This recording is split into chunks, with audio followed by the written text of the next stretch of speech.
Computer में एक अच्छा स्कोर करना है बट समझ नहीं आ रहा है कि पढ़ाई चालू कहाँ से करूं, पहले थ्योरी पार्ट कवर करूं या प्रोग्रामिंग करूं, रोड मैप क्या होना चाहिए, मैं क्या क्या स्टेप फॉलो करूं जिससे मेरा कंप्यूटर से जो भी डर है वो खत्म हो जाए। तो वीडियो शुरू से लेके एंड तक जरूर देखना ताकि आपको एक अच्छा नॉलेज हो जाए कि आपको इस वाले सब्जेक्ट से डील कैसे करना है, इसमें जो भी आपका डर है वो खत्म कैसे करना है। तो सबसे पहले इसका स्पेसिमेन पेपर देख लेते हैं ताकि हम लोग को आइडिया हो जाए कि असल में क्वेश्चन का पैटर्न क्या होने वाला है, क्वेश्चन कैसे पूछने वाले। तो सबसे पहले स्पेसिमेन खोल लेते हैं। तो ये आपका स्पेसिमेन पेपर है, आपको आपके स्क्रीन पे दिख रहा होगा, ठीक है। तो यहाँ पे ये आपका 100 नंबर का पेपर है रदर देन आपका जो 80 नंबर का पेपर होता है। ये आपका 100 नंबर का पेपर होता है जिसमें आपका दो पार्ट होता है, पहले आपका सेक्शन ए और सेक्शन बी। सेक्शन ए आपका 40 नंबर का होता है, सेक्शन बी जो आता है आपका आपका वो 60 मार्क्स का होता है, ठीक है। अब पहले बात करते हैं आपके सेक्शन ए में किस तरह के क्वेश्चन होते हैं। सेक्शन ए में आपका जो 20 मार्क्स है वो पूरा डेडिकेटेड होता है आपका एमसीक्यू के तरफ। आप देख सकते हैं आपके स्क्रीन में आपको दिख रहा होगा कि हाँ आपके ये जो 20 मार्क्स है ये पूरी तरह से एमसीक्यू बेस्ड क्वेश्चन आता है और इसमें आपके थ्योरी पार्ट हल्का पूछते हैं, हल्का आपके डेफिनेशन पूछ सकते हैं कि हाँ ये सही है नहीं है, आपसे एरर फाइंडिंग पूछ सकते हैं कि हाँ एरर है इसमें नहीं है, एरर है तो कौन सा एरर है, ठीक है। उसके बाद आप पे इसमें आउटपुट वाले क्वेश्चन भी पूछ सकते हैं और कोडिंग रिलेटेड कि हाँ ये कोड सही है गलत है उस वाले पैटर्न पे पूछ सकता है। उसके बाद बात करते हैं आपका क्वेश्चन नंबर 2 पर। क्वेश्चन नंबर 2 आपको कहाँ गया क्वेश्चन नंबर 2? हाँ क्वेश्चन नंबर 2 आप देख सकते हैं आपको रीराइट करने बोल रहा है कि आपको एक प्रोग्राम दे दिया और अब बोल रहा है आप इसको चेंज करके लिखो, ठीक है। उसके बाद आपको फिर आउटपुट वाले क्वेश्चन है, ठीक है, इंक्रीजिंग डिक्रीजिंग वगैरह है, आपको एक्सप्रेशन दिखाना कि जावा में ये कैसा दिखेगा, ठीक है।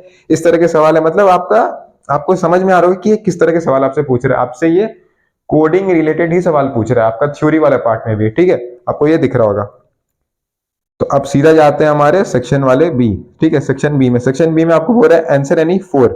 आपको टोटल 6 सवाल दिए जाएंगे, 6 में से आपको सिर्फ 4 अटेम्प्ट करने, मतलब आपको 2 छोड़ना है। तो आपके पास ऑप्शन अच्छा खासा मिल जा रहा है आपको यहाँ पे, ठीक है। बाकी आपको ये देखना है कि आपका जो हर एक आपका जो क्वेश्चन है वो कैरी करता है आपका 15 नंबर, 15 मार्क्स खुद में एक बड़ा बात होता है। 15 नंबर के आपको 4 प्रोग्राम करने हैं। तो आपको मालूम चल रहा है कि आपका वेटेज सबसे ज्यादा किसमें है, आपका सबसे ज्यादा वेटेज आपके प्रोग्राम में है, ठीक है। और अगर आप देखे जाए तो आपके प्रोग्राम भी बहुत ज्यादा आसान आते हैं, ठीक है। जैसे देखो आपको ना प्रोग्राम में पहले ही बोल देता है कि आपका क्लास का नेम क्या होगा, वेरिएबल आपको कौन कौन से लेने हैं, ठीक है। और एक और बात, सबको बहुत बड़ा मिथ होता है कि उसको वेरिएबल डिस्क्रिप्शन नहीं बनाना है, वेरिएबल डिस्क्रिप्शन हमारे सिलेबस में नहीं है। बट जरा आप ध्यान से पढ़ोगे तो आपको यहाँ लिखा रहेगा each program should be written using variable description. आपको यहाँ लिख के ही दे दिया। अगर ये लिखा नहीं रहता ना तो भी हम आपको सजेस्ट करते कि ये करके ही करके आना है, क्योंकि ये प्रोग्राम का पार्ट ही है। सब इसको समझता है कि प्रोग्राम से अलावा पार्ट है, ये हम एक्सटर्नल मतलब एक्स्ट्रा करके आ रहे हैं, ठीक है। नहीं, ये प्रोग्राम का ही पार्ट है और इसके भी नंबर होते हैं, ठीक है। ये कैसे बनाना है ये हम आगे आपको बता देंगे, ठीक है। तो पहले बात करते हैं थ्योरी का।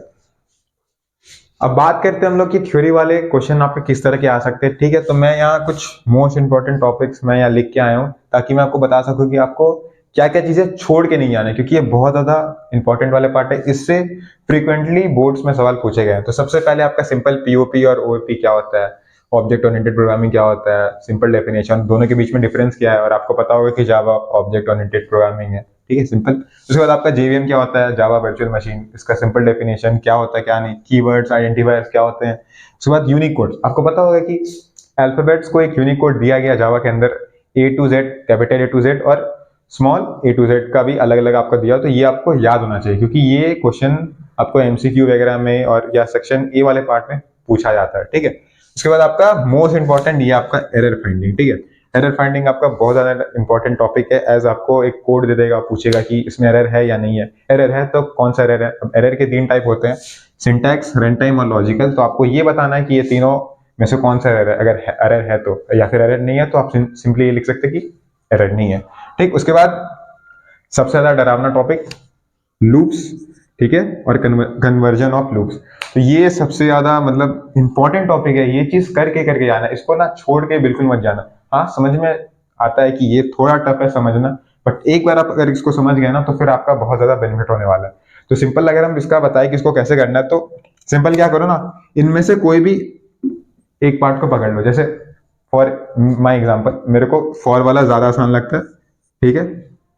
और फॉर वालों को मैं इसमें अच्छा कमांड, मेरा जो प्रोसेस है वो बता रहे कि हम सबसे पहले क्या करते थे ना अपने टाइम, हम इसमें से फॉर वाले को उठाए थे, फॉर वालों को अच्छे से किए थे, उसका सारे क्वेश्चन जो भी कमांड है हम पूरा अच्छे से इसको सॉल्व कर लिए थे, ठीक है। तो फॉर वाला क्वेश्चन मेरे लिए हो गया हलवा।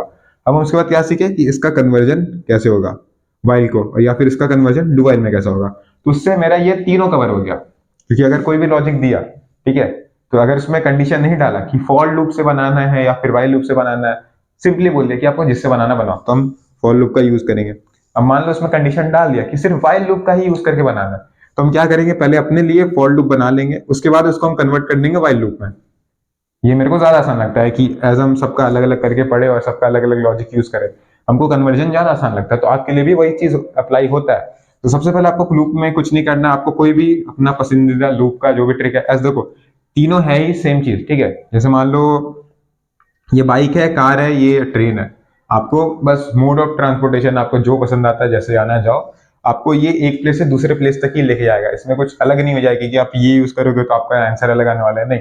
आपको बस एक मोड ऑफ ट्रांसपोर्ट जैसा कुछ है कि हाँ तीनों में से कुछ भी यूज कर सकते हैं, आपको बस एक जगह से दूसरे जगह जाना है, तो आपका मर्जी आप कैसा यूज करते हो। अब अगर क्वेश्चन में बोला गया कि आपको बाइक यूज करके आना, तो फिर फॉर वाला यूज करना है, अगर आपको बोला ट्रेन यूज करना है तो फिर डू वाइल यूज करना है, मतलब बस एक एग्जाम्पल की आपको समझा रहे हैं। तो उससे मेरे को ये आसान लगता है कि आप पहले कोई भी एक पार्ट को पकड़ो, उसमें कमांड अच्छा बना लो, क्वेश्चन प्रैक्टिस करो, पीवाईक्यू लगाओ, तो उससे आपको उसमें कॉन्फिडेंस आ जाए कि हाँ अगर कोई भी सवाल है, कोई भी लॉजिक है, तो मैं इससे बना सकता हूँ। फिर अगर इसमें कंडीशन डाल दे कि भाई वाइल से बनाओ या डू वाइल से बनाओ या फिर फॉर से बनाओ, तो आपको कन्वर्जन कर देना, सिंपल। उसके बाद फंक्शंस, एक्सेस स्पेसिफायर, पैकेज वाले क्वेश्चन जिसमें जावा डॉट लाइन, ये सब वाले क्वेश्चन एमसीक्यू में पूछे जाते हैं। ये एमसीक्यू वाला पार्ट हो गया, बहुत ज्यादा पूछा जाता है इसमें, ठीक। फिर फॉर्मल पैरामीटर और एक्चुअल पैरामीटर के बीच का डिफरेंस, फिर लीनियर सर्च और बाइनरी सर्च के बीच का डिफरेंस, फिर एरेज क्या होता है, स्ट्रिंग्स क्या होता है, ठीक है, सिंपल डेफिनेशन। उसके बाद एरेज का एडवांटेज क्या है, इंपॉर्टेंट चीज है। उसके बाद एरेज भी आपके दो टाइप के होते हैं, 1D 2D, single dimension, double dimension. ये दोनों क्या होते हैं, दोनों का सिंपल डेफिनेशन और दोनों के बीच में डिफरेंस, ठीक है। अब इसके बाद हम लोग बात करेंगे आउटपुट वाले क्वेश्चन के ऊपर, ठीक है। अब बात करते हैं हम लोग आउटपुट वाले क्वेश्चन में। तो आउटपुट वाले क्वेश्चन में सबसे पहले आपका आता है इंक्रीमेंट डिक्रीमेंट वाला। तो उसमें आपको एक चीज ध्यान देना पहले कि भाई ये प्लस प्लस या माइनस माइनस कहाँ लगा हुआ है, वेरिएबल के पहले लगा या बाद में लगा। अगर इस तरह का उसका रिप्रेजेंटेशन है तो पहले आप क्या करेंगे, उस वैल्यू को यूज करेंगे, उसके बाद उस वैल्यू को चेंज करेंगे, जो भी आपका इंक्रीमेंट करना है डिक्रीमेंट करना है। बट वही अगर ये चीज इस तरह से आपका रिप्रेजेंट हो रहा है, मतलब पहले लगा हुआ आपका वेरिएबल का, तो आपको पहले उस वैल्यू को चेंज करना, उसके बाद आपको यूज करना, जो भी वो करने बोलेगा, ठीक है। उसके बाद ये कुछ मैंने फंक्शन ले लिए ताकि अब मैं आपको समझा सकूं कि आपको फंक्शन को समझना कैसे और फंक्शन को याद कैसे करना है। तो फंक्शन के पहले आप नाम याद कर लो और उसका होने क्या वाला है। जैसे मान लो मैथ डॉट एसक्यूआरटी, मतलब ये स्क्वायर रूट बताने वाला है, सिंपल, ठीक है। तो इसको सबसे पहले आप ये याद कर लिए, जो भी इसका नाम है एज इट इज। उसके बाद आपको देखना है कि इसका रिटर्न टाइप क्या है, ये जो आउटपुट देगा ये कौन से डेटा टाइप में देगा। तो ये जितने भी मैंने यहाँ तक फ्लोर तक लिखे ये डबल में देगा, बाकी मैक्स और मिन दोनों में देता है, इंट और डबल। जैसा आपका इनपुट रहेगा उस हिसाब से आपका आउटपुट रहेगा। जैसे अभी हम सबका एक एग्जांपल आपको करा देते हैं, ठीक है। जैसे मान लो एसक्यूआरटी में आपका मान लीजिए 25 लिखा रहेगा, तो आपको दे देगा, सिंपल मानो आपको 25 किसका स्क्वायर रूट होता है 5 का, तो ये 5.0 आएगा। एज ये डबल में आपका आउटपुट देता है, ठीक है। अब पावर, पावर एक इंपॉर्टेंट, इसके लिए हम दो एग्जांपल देंगे आपको। जैसे मान लो पावर होता क्या ना, आपको दो डिजिट दिया रहता है, जैसे मान लो 2,3, तो 2,3 को आप क्या करोगे ना, 2 का पावर 3, ठीक है। तो 2 इंटू 2 इंटू 2 इंटू 2 ये हो जाएगा आपका 8, ठीक है। अब इसके बाद हम एक ऐसा एग्जाम्पल देने वाले हैं जिसको आपको खुद से पॉज करके ट्राई करना है, और हम बता रहे हैं मैक्सिमम जनता इसका आंसर गलत देने वाला है। अब वो होगा, अभी हम पूरा स्टेटमेंट नहीं लिख रहे, सिंपल लिख रहे 6, -2। अब इसका आंसर बताओ जल्दी। मैक्सिमम बच्चे इसका आंसर देंगे -36, जो कि गलत है। अब वो कैसे, देखो 6 माइनस मतलब ये हो जाएगा 6 का स्क्वायर, ये हो जाएगा 1/36। तो आप इसको डिवाइड करोगे तो इसका आंसर -36 तो नहीं आने वाला है, सिंपल। आपको समझ में आ गया ना आप कहाँ गलती कर रहे थे। उसके बाद आता है आपका क्यूब रूट वही स्क्वायर रूट जैसा, जैसे मान लीजिए 125 हुआ तो ये हो जाएगा आपका 5.2, ठीक है। अब सील और फ्लोर का बता देता हूँ कि सील को ऐसा समझो कि सीलिंग फैन आपका ऊपर रहता है, ठीक है, सर के ऊपर, फ्लोर आपका नीचे फर्श, ठीक है। तो सीलिंग में मतलब आपका जो भी वैल्यू रहेगा वो उससे बढ़ा के देगा। जैसे मान लो हम इसमें लिख दिए 7.8, तो ये इसको बढ़ा के कर देगा 8.0। अब वही अगर हम इसमें 7.8 लिखते तो ये हमें वैल्यू देता 7.0, ठीक है। समझ में आ गया क्या कर रहा है।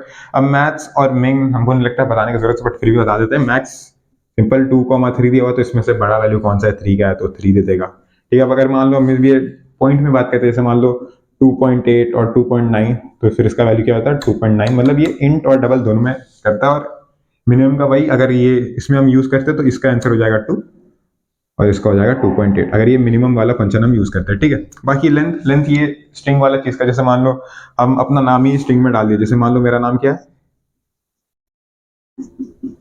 आदित्य, तो अब इसका काउंटिंग होगा 1 से चालू, ठीक है।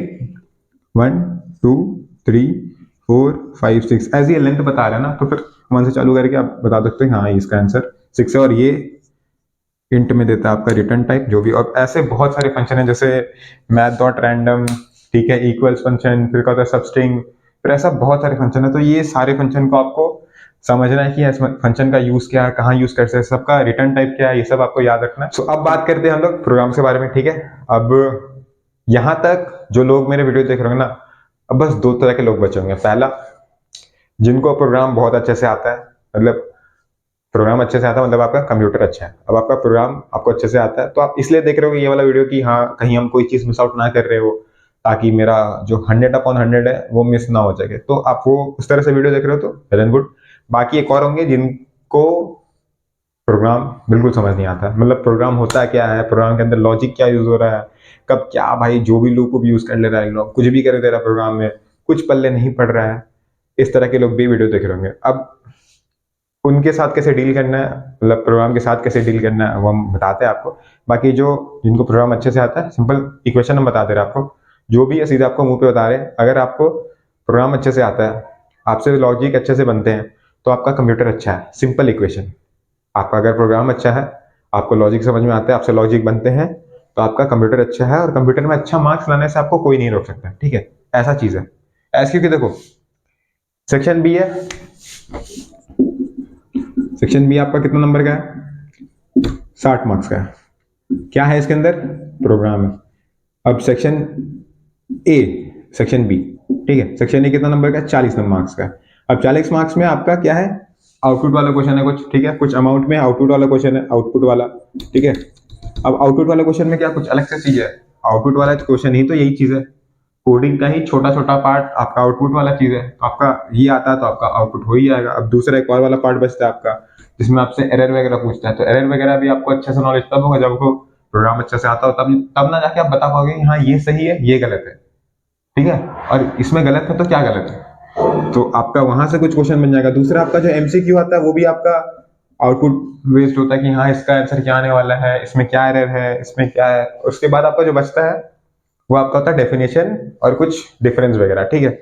तो सिंपल बात आपको यहाँ से मालूम चल रहा है कि अगर आपका प्रोग्राम अच्छा है तो आपका कंप्यूटर अच्छा है। कंप्यूटर मतलब समझ में आ रहा है ना, कि मान लो अगर आपका 60 नंबर यहाँ से नहीं भी बनते हैं, 50 के आसपास बनते हैं प्रोग्राम से, उसके बाद आप 50 के साथ एमसीक्यू वगैरह आपसे बन जाएगा। अगर आपका प्रोग्राम अच्छा है तो आपसे एमसीक्यू बन जाएंगे। तो उसमें मान लो आपके 20 बन गए तो आपके आराम से 70 अराउंड बन चुके हैं, ठीक है। अब बाकी उसके बाद आपके बचते हैं आउटपुट वाले क्वेश्चन।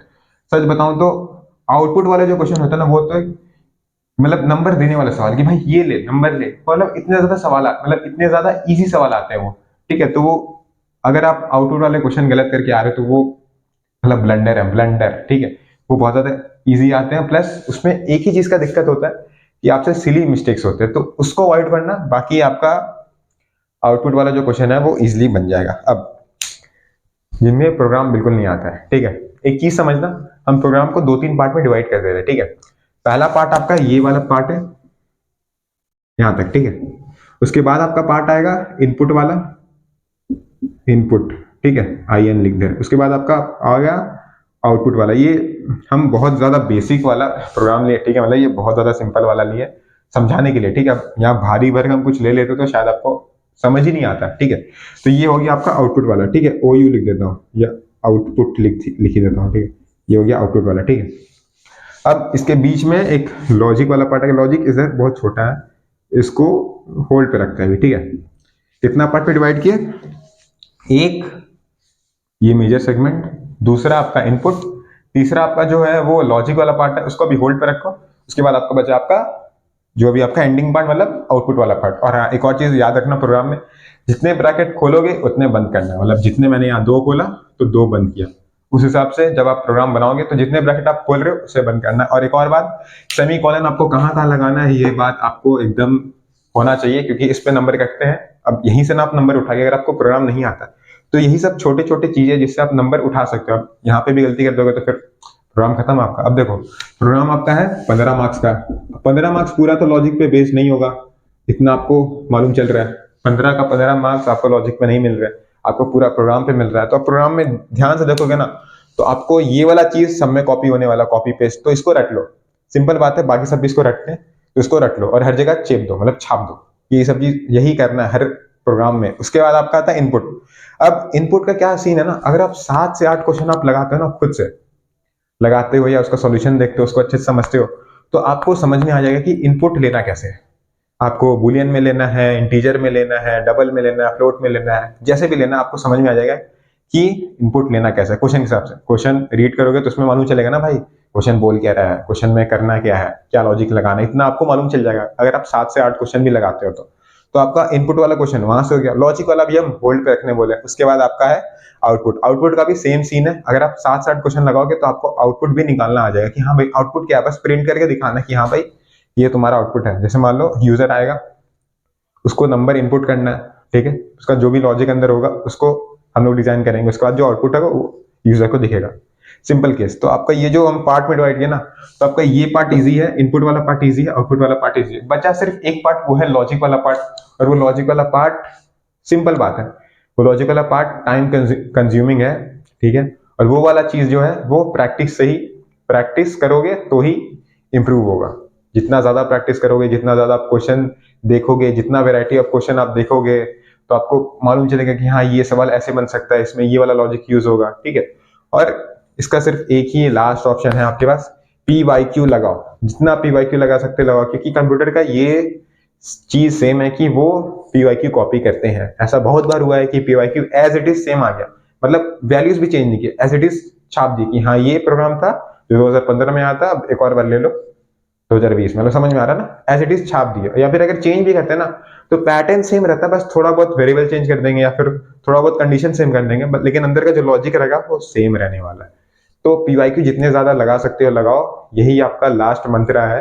पीवाईक्यू लगाओगे तो आपको प्रोग्राम किस तरह के आने वाले हैं वो आपको मालूम चल जाएगा, ठीक है।